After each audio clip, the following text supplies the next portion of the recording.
following breaking news out of Sterling Heights, where police say a husband shot his wife in her work parking lot. That shooting happened at the Pomeroy Living Center on 15 Mile near DeQuinder.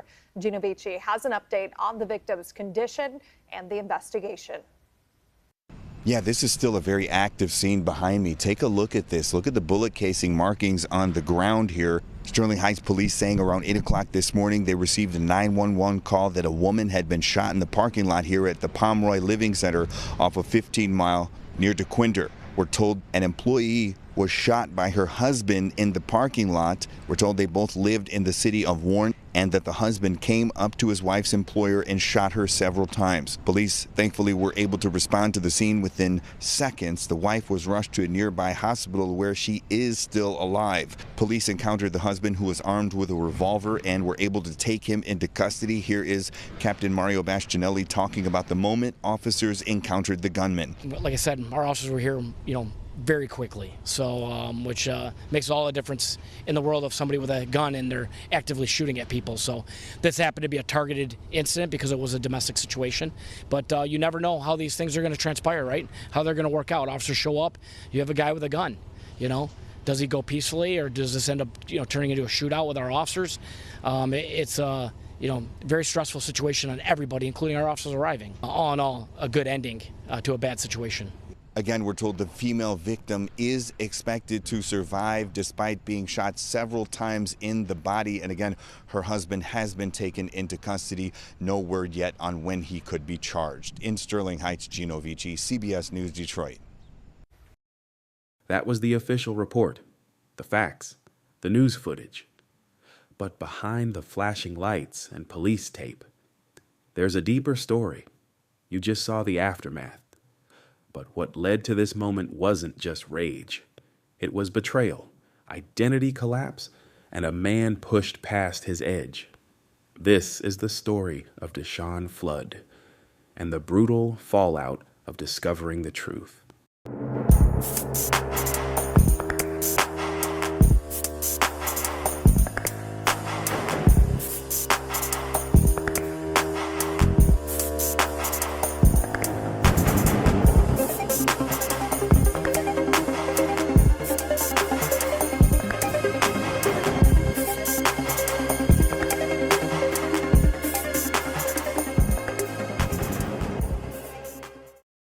To Deshaun Flood, my prayers are with you, sir. I don't condone the violence, but I fucking understand. That shit was a valid crash out. And to that woman, bitch, your ass didn't deserve to be a fucking wife, nor to have a damn husband. Because, bitch, what the fuck you mean? All three of your kids y'all was supposed to be sharing together ain't his. You done fucked on his family members. Allegedly, the children are respectively either one is the brother, one is a sibling, one is a nephew, and one is considered a second cousin through DNA. Ain't none of them babies his. That was a valid fucking crash out. Bitch, you evil. You evil as fuck. This is exactly why shit played out the way it did for you, because you thought you got away with it. Ooh, I hope he sue the fuck out of everybody involved. I hope he sue the fuck out of you if he gets off of this, and I hope he sues his family too. Most people will hear about this story and ask, was he right or wrong? But that question is too small for what really happened. This wasn't just a moral failure. It was a total collapse of identity. Deshaun's entire life was built on a lie, and when that lie shattered, so did he. All three of his children, not his. And to make matters worse, the alleged fathers? 3 different men from his own family. This wasn't just betrayal. It was annihilation. A man was stripped of his legacy, fatherhood, and truth in a single devastating revelation. So you cheat on your husband, not once, not twice, 3 times, pop out 3 kids. And in the midst of you popping out them 3 motherfucking kids, they're by one of his relatives. And in the midst of them being by one of his relatives, you've been letting this man take care of 3 kids that you knew damn well was not his. So he then proceeds to go up to your motherfucking job, pistol whip your ass with the motherfucking gun and shoot your ass 7 motherfucking times. I think that's a very valid crash out. See, women like to tend to do this thing called play stupid games. So when a man helped them find the dumbass prize they was looking for so bad, people want to think they wrong. I don't think he's wrong. What so the fuck ever? That's a very fucking valid crash out if you ask me. Because I would have probably did the same motherfucking thing finding out 3 kids not motherfucking mine. Have you lost your rabbit ass mind? Now in this clip, she says the wife cheated 3 times. But that's just the number of kids she had. Truthfully, she was cheating for years. 3 births don't equal 3 affairs. We may never know how many pregnancies were hidden, how many child deletions were quietly swept away. And God forbid, what if a child that actually was Deshawn's was one she chose not to keep? This isn't about justifying violence. It's about understanding the depth of deception. It's about recognizing how betrayal, when sustained, layered, and intimate, can fracture a man's sense of reality. So, before we talk about accountability and judge Deshawn's morality, we need to talk about identity. Because when a man's truth is stolen, what's left to hold him together?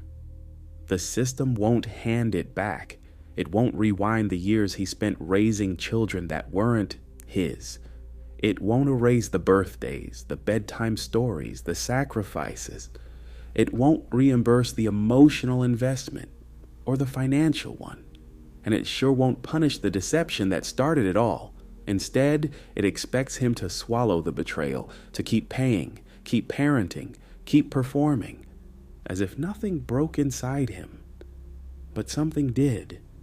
And when that break comes from the people closest to you, it doesn't just hurt, it rewrites who you are. This isn't just about Deshawn Flood. It's about every man who's been lied to, used, and discarded, while the system looks the other way. It's about the silence around paternity fraud and the cost of pretending it's rare or harmless or not even worth addressing. Free that man. If this story about Deshawn Hood is true, the man who allegedly shot his wife because he found out that 3 of their children were not his and instead were family members, free that man. That's a crime of passion. Hear me out. Some of y'all women will flip out when another woman texts your man, and y'all are destroying cars and burning clothes and trying to run them over. But this man finds out that his wife has cheated on him, not once, not twice, but 3 times with family members. Think about the fact that this man is at 4th of July, hosted at his house, and all of these people that are cheating with his wife are sitting at his table eating his food. He is at Christmas watching his kids opening up gifts. Yeah, this was from Uncle such and such. In reality, that's from your daddy. Whole time, this woman is looking this man in the face. Yeah, I need you to go work some overtime because we need some back to school clothes for the kids. Them ain't his kids. I fully believe that it needs to be mandatory that we do DNA tests at birth for everybody. Married, dating, hookups, everybody needs to be doing DNA tests before they sign a birth certificate. Because this is one of them situations where, very sad, the woman survived. Allegedly, she is still at the hospital recovering from her injuries. But this is a crime of passion. That man blacked out. Because I know I would. This needs to be said louder, now more than ever. Paternity testing at birth should be mandatory, not optional, not controversial, mandatory. And if a woman tries to frame you as a misogynist for saying that, she's not worth your time. Because this isn't about control. It's about clarity. It's not about punishment. It's about protection. Protection for men. Protection for children. Protection for the truth. Mandatory testing would have prevented this tragedy. It would have spared Deshawn Flood from building a life on deception. It would have exposed the lie before it became his reality. And maybe, just maybe, it would have saved everyone from the fallout. Because now, his family is fractured, trust is shattered, and the road to healing could stretch across generations. Right now, a man can sign a birth certificate, raise a child for years, and only later find out he was never the biological father. And when that happens, the system doesn't apologize. It doesn't reimburse him. It doesn't punish the deception. It just tells him to keep paying. Mandatory testing isn't about distrust. It's about making sure that the man who's expected to provide, protect, and sacrifice is actually the man connected by blood.